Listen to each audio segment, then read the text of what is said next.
everybody, and welcome back to another episode of MLP Primetime. This week, for week 3 of season 21, I am joined by DJ and Carson. Gentlemen, how you doing? Doing pretty fine. Hello. I'm doing alright. Good. Hopefully we're done with mic and internet issues now, and talk about these games that we got. And we got some good ones this week. And that does not extend to this first game that DJ played in and is going to talk about.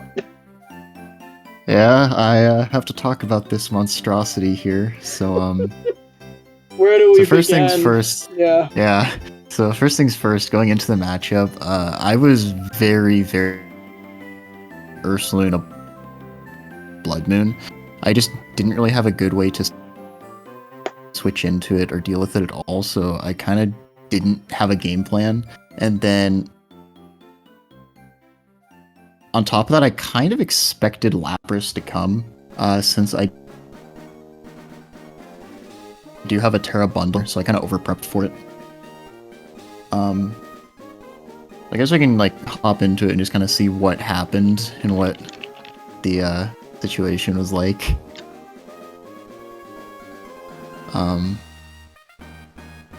If you want me to start it, I will. So, straight up,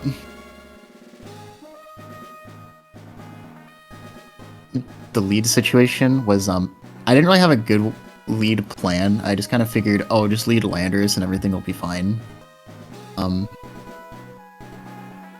It's a bold strategy, Cotton. Let's see if it pays off for him. Yeah. It did not. Oh boy, isn't that a great turn one? In the slightest. And, yeah. Lando's gone, and... Yeah. Straight up too, I knew this would be a Chople Ursaluna, so I knew I had to, pop Chople now, because I was planning on doing something with Sneasler later in the game. I'm like, oh, Sneasler's great. And it's just, nope, it's just over. So, I didn't really have an Ursaluna plan at that point, it was just kind of done. I didn't expect him to go straight Quack, because I could have just freeze-dried. And then I ran Shadow Claw accidentally instead of Shadow Ball, which didn't matter. Didn't help, didn't matter. Yeah. So, and Scarf was so obvious as soon as he came in there. Yes, right there with Doom Desire. Sid Berry. And I was actually, my tech for the game was I was Clear Amulet Zoroark for this thing running Parting Shot, but it just didn't matter. Never got in the situation that you wanted it to. Yeah, exactly. And then this thing was dual screens Tink, and it was just kind of not good. Because in this position, Tink just is like, oh, hey, I'm walled by this Rachi. I'm just going to go straight Delphox. This pretty much just gives him the authority to do whatever he wants. Yeah, and then, literally in this position here, what I have to do is I have to go straight Aleki, and then I'm Electric Explosion is the other fun tech. But it only did 45. But it just, yeah, and then in this position here, basically, I have to hope that Hydro hit. Hydro's not hitting, so I'm just like, okay, pray Terra Blast kills. It doesn't, so it's just over. Else that I have.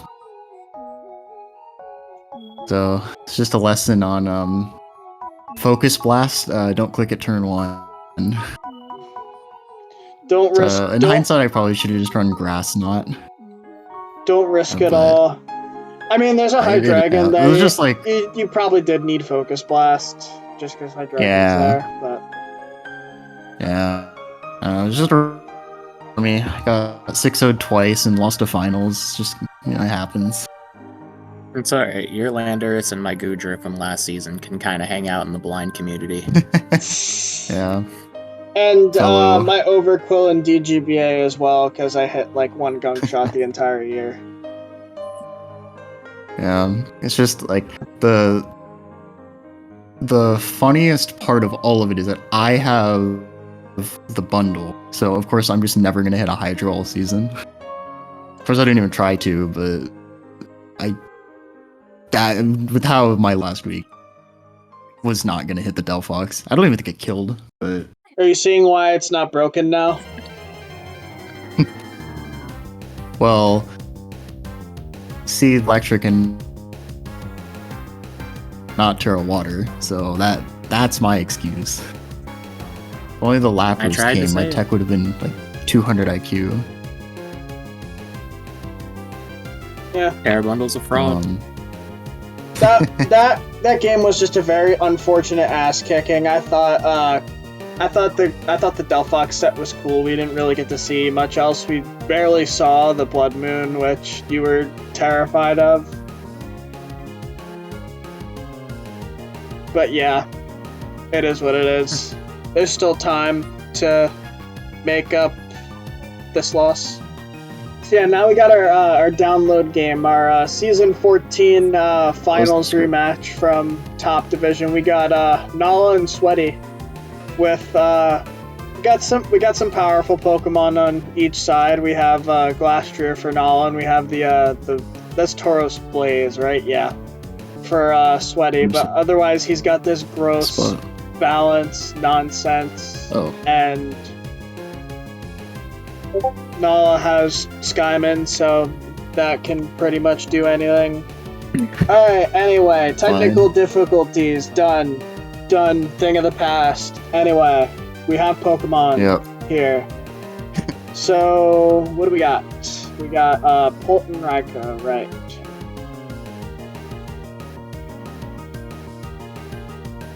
Is this Terraraikou? Oh yeah, this is Terraraikou. Okay, so he does have a way of hitting Claude, Water Absorb Claude as well, in case it is. Yeah. Yeah, so a lot of this early game is just pivoting a bunch of U-turns and knockoffs, because why not?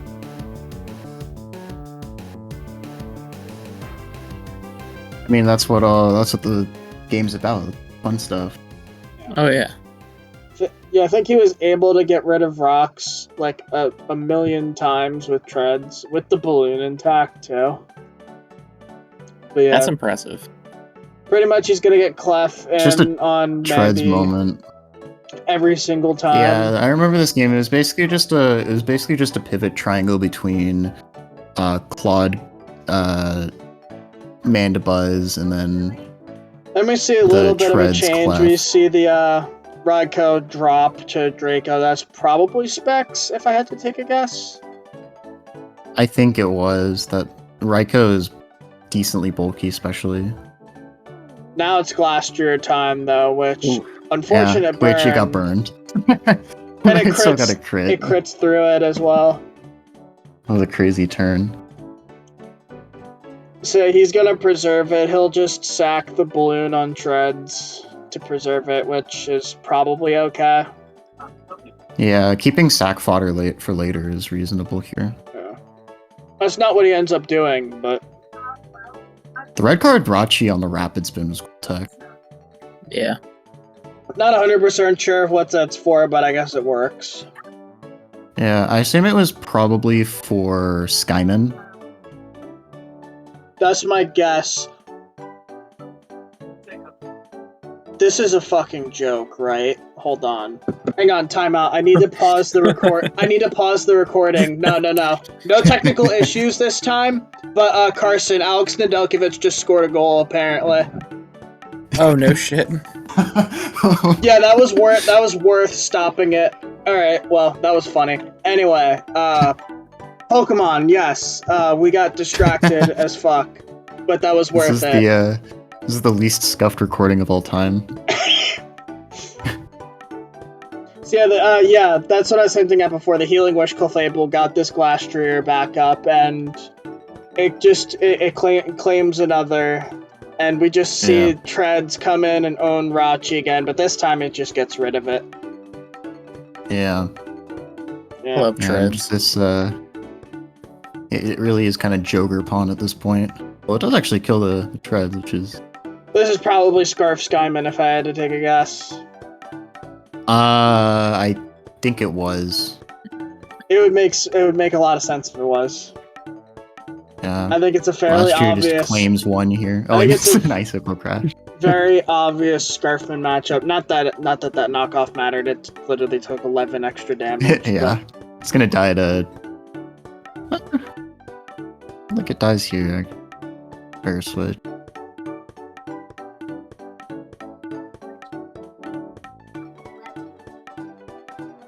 Yeah, and he just kind of sacks it there.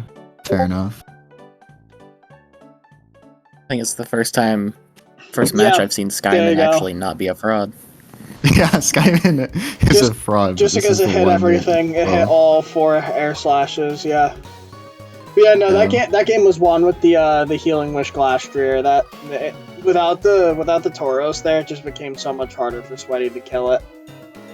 Yeah. Yeah, for sure. Preserving it and bringing it back in later, just like once Tauros was taken care of, was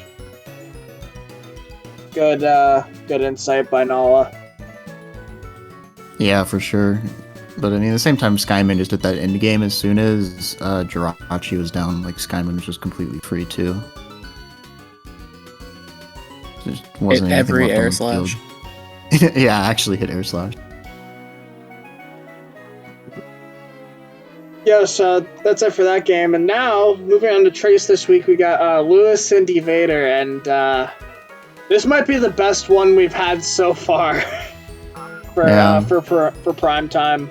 Very excited to talk about this game because, as you see, there's a Cinccino here, and yeah, Mr. Cinccino will cook.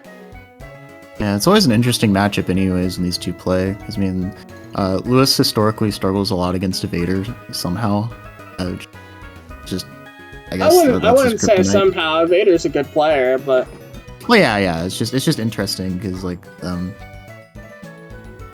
it's just, like, a specific person to struggle against. And then, obviously, we're all from the same community, so we all kind of know each other a bit. You're back in the day Minecraft community, yeah. Yeah, way back in the day. 2017 and earlier. The MLP lore goes deep. Oh, you don't even know. It's not even MLP lore. It's No, it's not. It's way older than MLP that. lore. Way older than that. So yeah, I thought it was a pretty much a no-brainer to put these two together on Primetime when making the schedule. So I've been looking forward to this one. I think this is also like the 3rd season in a row that they've played here and that they've played each other as well. So Yeah. Definitely getting as much screen time out of this rivalry as possible. Milk it for all it's got. That is Well, it's 90. That is what we call marketing in the business. Anyway, let's go. We got Torn and Drill to start things out.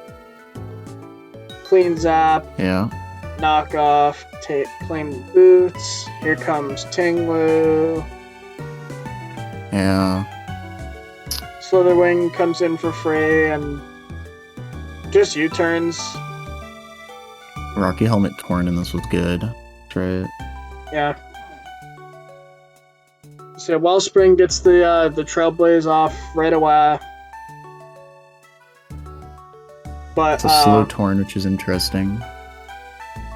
Yeah, Ninetales gets up Veil it? No, Freeze Dry. Just Freeze dries into the pond. Here comes Rotom, the drill clicks Rock Tomb. And then here the EQ on Ability Shield Rotom. That was one of the coolest techs I've seen. is really fire, and it sucks that it's the 2nd best set in this game. I know. Actually, well, for me, it's number 1. But yeah, Ability Shield Rotom was sick here. In terms from a technicality standpoint, it definitely is number 1, but it's not gonna be what's in the thumbnail of the video.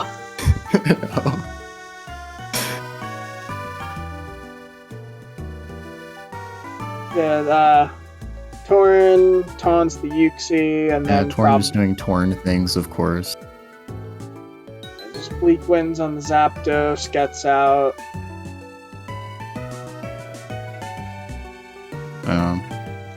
Yuxi comes back in. Veil goes up. This rocks. Good.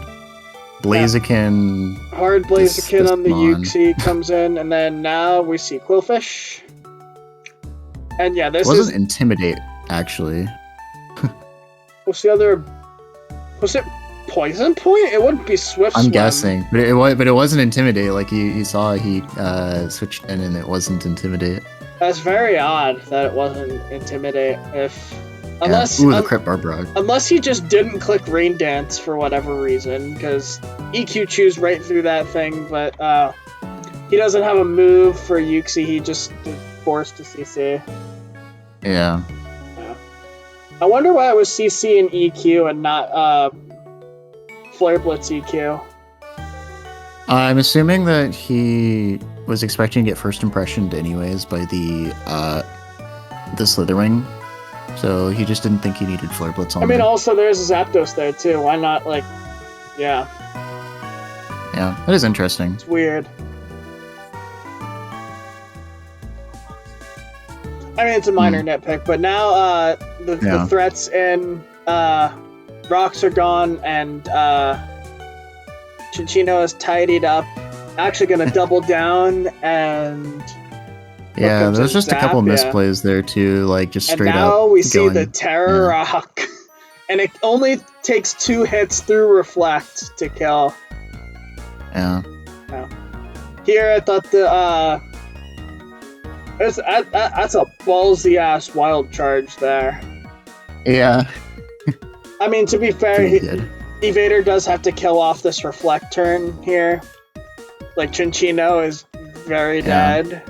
Plus, he was fully expecting a first impression, I think. Oh yeah, no, that's always the play there. But that's always the safe play, I should say, because he made the risky play and it worked. Torn is very low now, but it's gonna regen. Evader's gonna regen his issues, and Cinccino comes back in. Reflect is gone, so you can click Rock Blast again. Skill Link it down to 22. Psychic doesn't kill. And then... Sacks the drill, which is interesting for sure, but I guess fair enough. Yeah, I mean, with Ability Shield Rotom, what is it really doing? So it's just gonna... Cinccino's just gonna pick that off, and then... We do indeed find out the Slitherwing does not have first impression, and... it actually did, he said later. Why didn't he click it? What the hell? I think he clicked Wild Charge again, I think. He was fully expecting Torn to switch back in.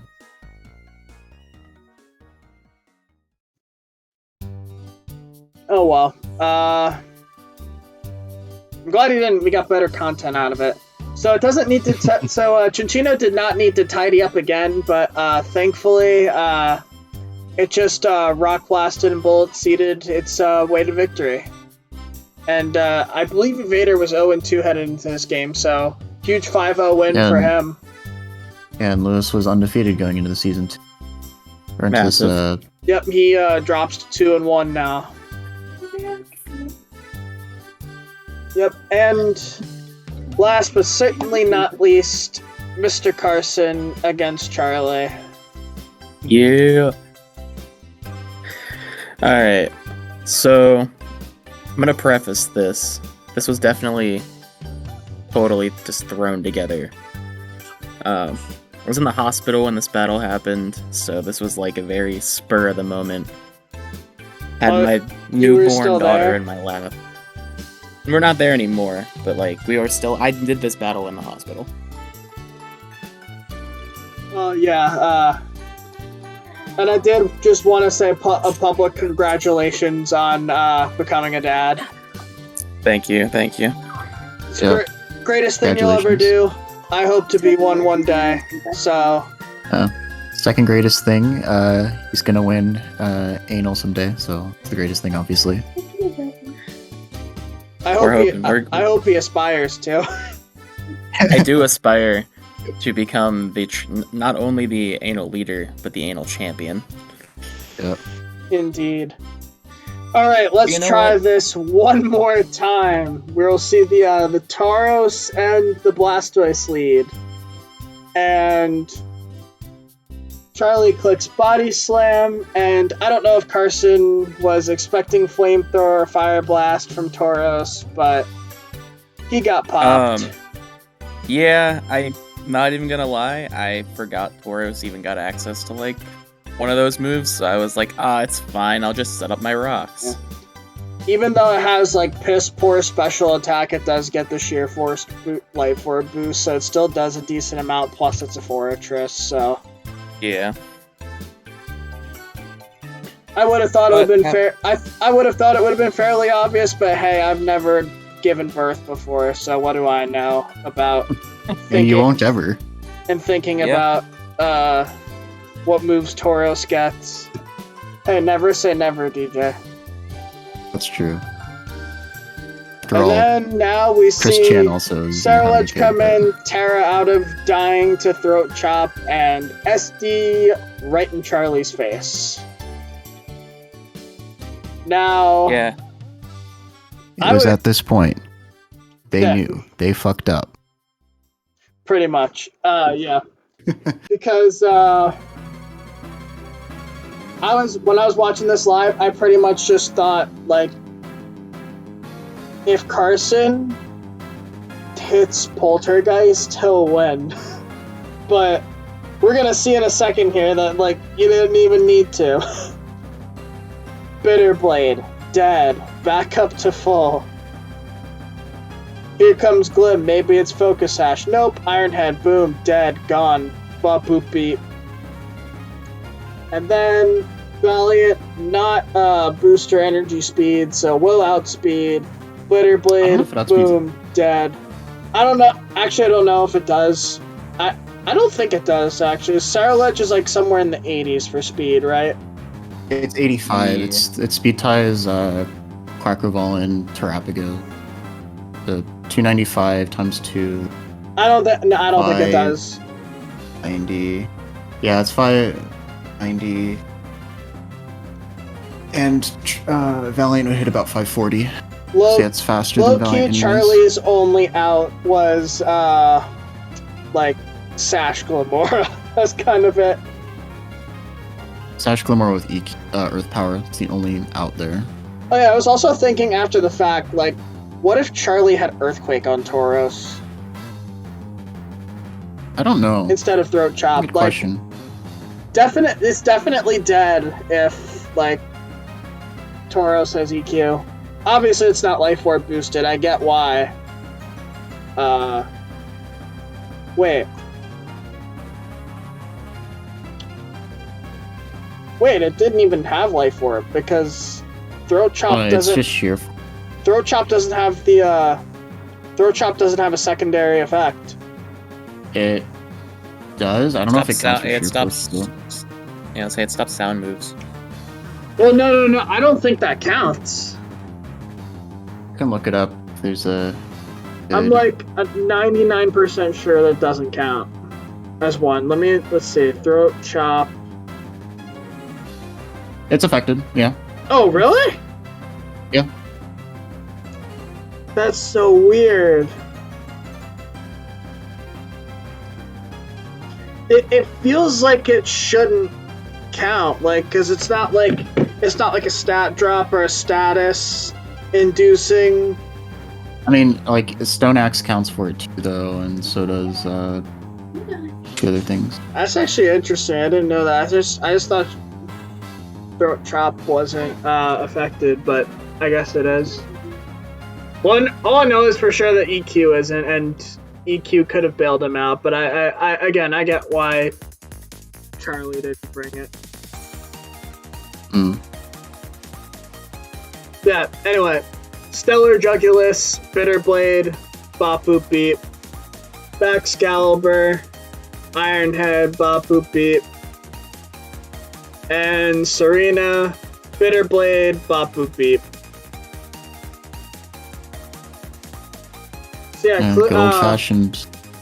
Fairly sweet. Clearly, Carson was blessed with dad strength. Absolutely no chance for Charlie to win this game. Yeah. I even told him, I was like, while I was building, she was sitting in my lap, and she, like, I'm sitting there, like, between two moves, and she made a noise for the one, and I went with it. It was destiny. There wasn't a prayer. Alright, yeah, so those are our 4 games for the week, and yeah, thanks for coming on, gentlemen. That'll be all for this week, and we'll see you next week for week 4. Alright, everybody, I got just me, Solo KHD, here to go down week 3 awards. After 3 weeks, we still have Beardy and Galbell spearheading the division. Do have some winless coaches still, but still plenty of time to go through that. Next week on Primetime, we will see Wolverine versus Jimmy was the scheduled game, but we might not be seeing that. We'll see what happens there. You'll see what happens once we get to the episode. Same's Zarud leads the way through 3 weeks. And Crozie's Delphox with that performance we saw on Primetime breaks its way into the top 10. Download, Corey remains undefeated through, it's still through 3 weeks. It's 2-0 there, but he did win his week 3 game after it was extended, so he is still in control of the division. Next week we'll have Manu and Infinite as the download game, and Manu will be commentating over that one. He'll be one of the co-hosts for week 4. And his charity Azelf is still number 1 in kill leader, even though it shouldn't be on his team. Trace Puckbud leads the way, only 3-0 coach in Trace.